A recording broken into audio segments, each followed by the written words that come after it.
स्वागत है आप सभी का हमारे इस चैनल पर। हम लोगों ने शुरुआत की थी पर्यावरण और पारिस्थितिकी की। पहले चैप्टर की शुरुआत हम लोगों ने की थी और अभी तक एक लेक्चर आया है, उसमें मैंने आपको बताया था पर्यावरण क्या है। ओके, पर्यावरण के शब्द की उत्पत्ति कैसे हुई या फिर पर्यावरण किसे कहते हैं, उसकी परिभाषा, मतलब सब कुछ मैंने आपको पहले वाले वीडियो में बता दिया था कि पर्यावरण होता क्या है, तो उसको आप देख लीजिए। आज के इस वीडियो में हम लोग बात करेंगे पर्यावरण के घटकों की। ओके,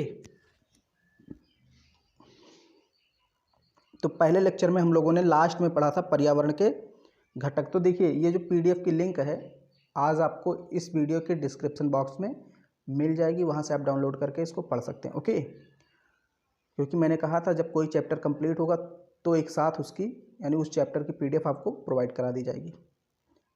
तो पर्यावरण के घटक हम लोगों ने लास्ट में पढ़ा था। तो पर्यावरण के संघटकों को 3 प्रमुख भागों में विभाजित किया जाता है, हम लोगों ने पढ़ा था।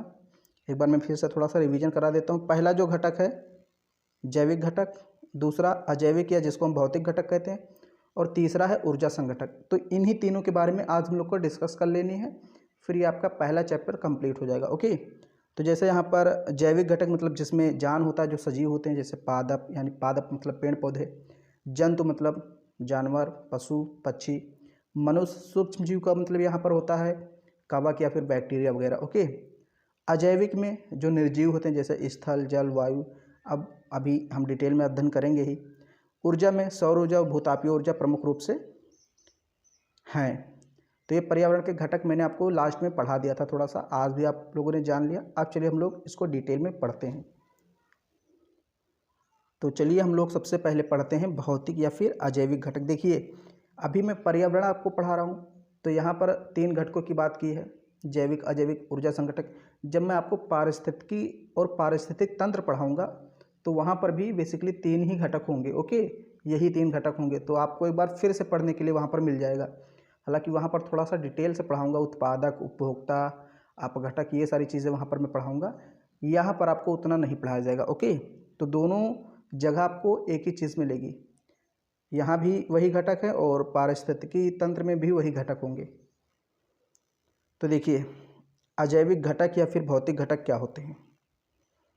इसके अंतर्गत स्थल मंडल मतलब पृथ्वी, ये जो हमारा ठोस भाग है, वायुमंडल, जलमंडल को शामिल किया था। तो भौतिक या अजैविक घटक के अंतर्गत स्थल मंडल, वायुमंडल और जलमंडल को शामिल किया जाता है। इन्हें मिट्टी, वायु तथा जल संघटक भी कहते हैं। अब देखिए, इन्हें मिट्टी, वायु और जल संघटक भी क्यों कहते हैं। देखिए, स्थल मंडल मतलब क्या, मिट्टी आप कह सकते हैं। ओके, वायुमंडल का मतलब वायु और जल मंडल का मतलब जल, तो इसलिए इनको स्थल मंडल, वायुमंडल, जलमंडल कहते हैं, या फिर इन्हीं को आप शॉर्टकट में कह सकते हैं मिट्टी, वायु, जल संघटक। ओके, तो ये सब अजैविक घटक हैं।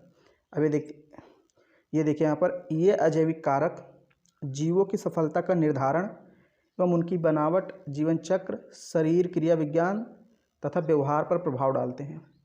ओके, ये जो अजैविक घटक हैं, भौतिक घटक हैं, ये जैविक घटक की सफलता का निर्धारण करते हैं, यानी कि जो सजीव होते हैं उनकी सफलता का निर्धारण करते हैं कि वो किस हद तक सफल होंगे। ये कौन निर्धारण करता है, ये कौन निर्धारित करता है, अजैविक घटक। ओके, जैविक घटकों की बनावट कैसी होगी, काले होंगे, गोरे होंगे, छोटे होंगे, बड़े होंगे, किस पर डिपेंड करता है, वहाँ के एक प्रकार से अजैविक घटकों पर। जीवन चक्र क्या होगी, मतलब वो कितने वर्ष जिएंगे, कितने वर्ष बाद उनकी मृत्यु हो जाएगी।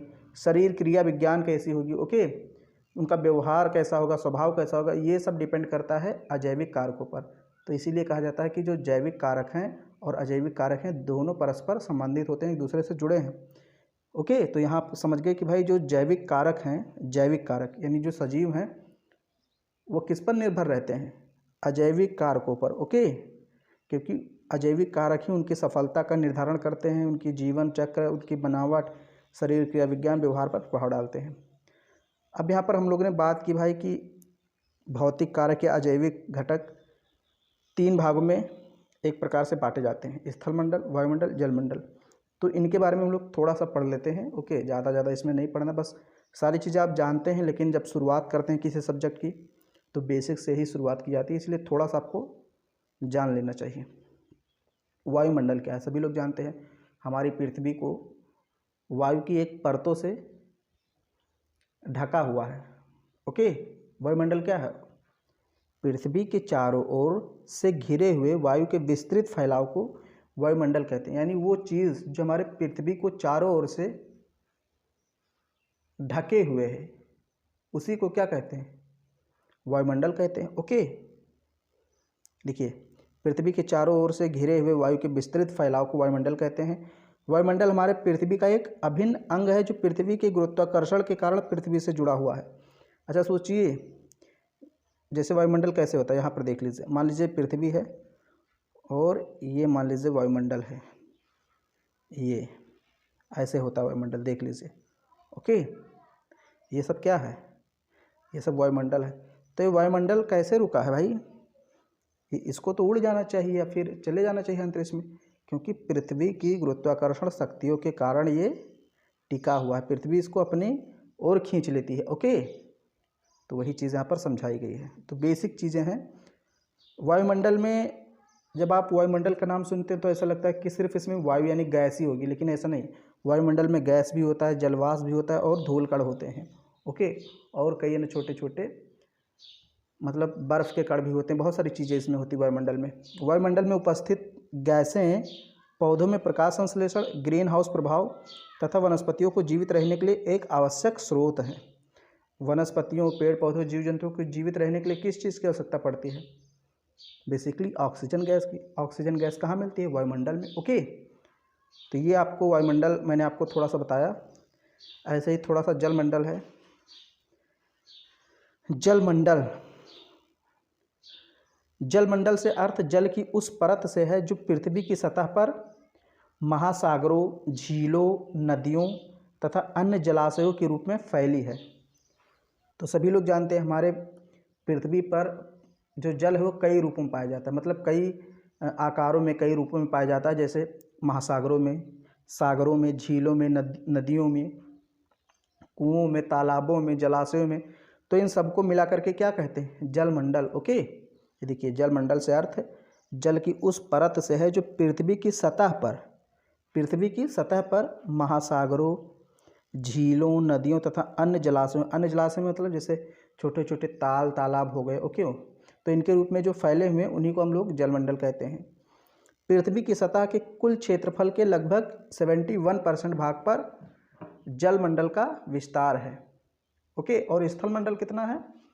21%।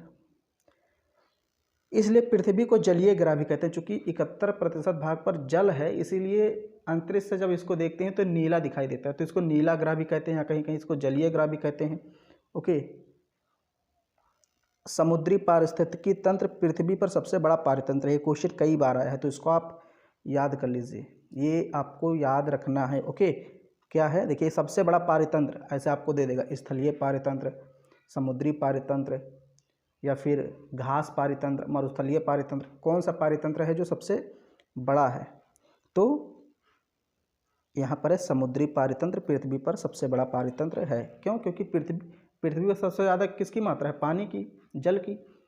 और जल कहाँ पाया जाता है? महासागरों में। तो इसलिए महासागरीय जो पारितंत्र होता है वो सबसे बड़ा पारितंत्र होता है।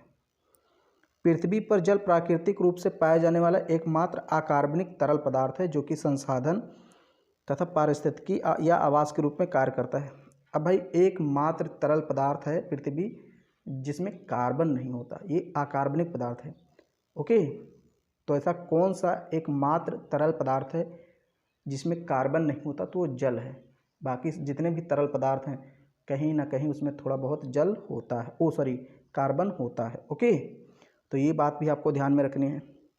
फिर यहाँ कि भाई जल किस रूप में उपयोग किया था? तो एक तो संसाधन के रूप में, मतलब खाने पीने के लिए, धोने के लिए बहुत सारी प्रक्रियाएं इससे की जाती हैं, बिजली उत्पन्न करने में एक संसाधन के रूप में हम जल का उपयोग करते हैं। दूसरा चीज़ इसका कह रहा पारिस्थितिकी या आवास के रूप में, मतलब विभिन्न जीव जंतुओं के रहने का भी एक आवास है। मछलियाँ, कछुए या विभिन्न प्रकार के और भी जलीय जीव जंतु इसमें रहते हैं, तो उनके लिए जल क्या करता है? एक आवास का काम करता है। ओके, तो ये मैंने आपको वायुमंडल और जलमंडल पढ़ा दिया, थोड़ा थोड़ा सा बेसिक जानकारी। अब यहाँ पर स्थलमंडल की बात कर लेते हैं थोड़ा सा। यहाँ पर स्थलमंडल पृथ्वी की सबसे बाहरी और ऊपरी परत को भूपर्पटी या स्थलमंडल कहते हैं।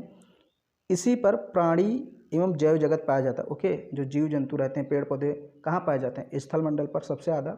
हालांकि कुछ जलीय पौधे होते हैं लेकिन सबसे ज़्यादा स्थल मंडल पर ही पाए जाते हैं। अच्छा, एक बात और जान लीजिए, ये जो स्थल मंडल है ये समुद्र के नीचे भी है। ओके, ये देखिए महाद्वीप एवं महासागर के पेंदे जो हैं वो कहाँ हैं? स्थल मंडल के ही अंग हैं। तो अगर हम कहें सबसे बड़ा मंडल कौन सा है, तो स्थल मंडल। ओके, क्यों? देखिए,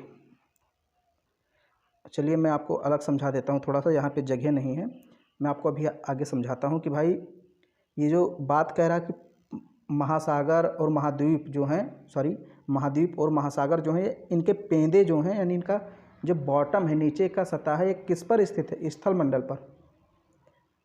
जल मंडल सिर्फ जल को ही कहते हैं। ओके, बाकी जल मंडल के नीचे स्थल मंडल होता है। चलिए मैं आपको दिखाता हूँ। जैसे मान लीजिए कि ये आपकी क्या है, ऐसे मान लीजिए। ओके, ये प्लेट है, प्लेट जिस पर सब कुछ स्थित है।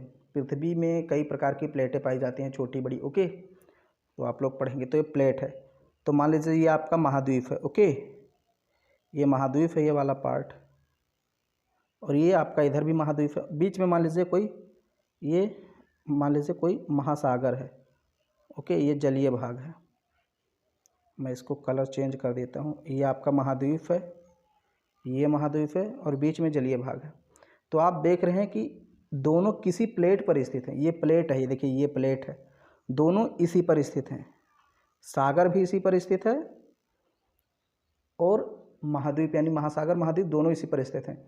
तो इसलिए कहा जाता है कि सबसे बड़ा जो है वो स्थल मंडल ही है, क्योंकि ये जो जल मंडल है, ये जो जल मंडल है किस पर स्थित है? इसी पर तो स्थित है। ओके, तो जल मंडल के नीचे जब आप जाएंगे तो स्थल मंडल ही आपको मिलेगा। भाई आप समुद्र में नीचे चले जाइए तो वहाँ पर आपको चट्टानें अंदर मिलेंगी कि नहीं मिलेंगी? मिलेंगी। तो हम लोग स्थल मंडल की बात कर रहे थे।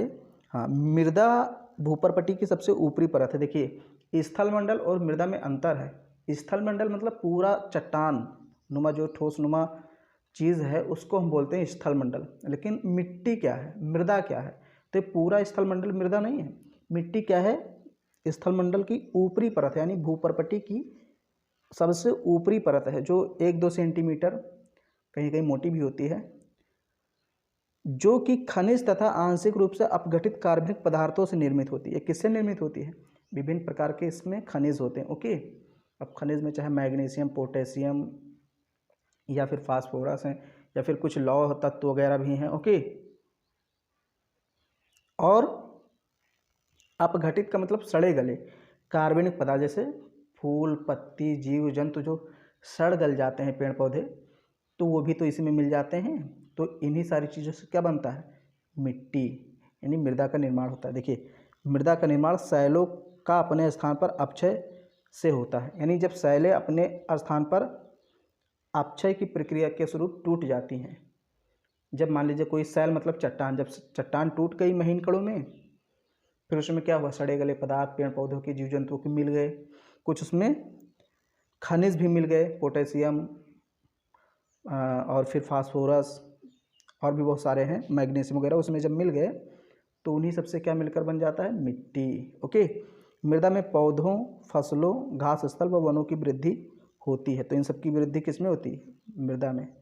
तो मैंने आपको थोड़ा सा अजैविक घटकों के बारे में बताया, बेसिक जानकारी थी कि अजैविक घटक क्या होते हैं। तो अजैविक घटकों को हम लोगों ने 3 रूपों में पढ़ा, स्थल मंडल, जल मंडल, वायुमंडल। ओके, अब बात करते हैं जैविक घटक की। तो जैविक घटकों को भी हम लोग यहाँ पर बेसिकली 3 भागों में बांटेंगे। ये देखिए, पादप यानी पेड़ पौधे, जीव मतलब जो जीव हैं। ओके, जैसे शेर, चीता, भालू या छोटे मोटे जीव जो हैं। सूक्ष्म जीव का मतलब बैक्टीरिया और कवक इसके अंतर्गत आएंगे। ओके, तो जो जैविक घटक हैं इनको 3 भागों में बांटेंगे।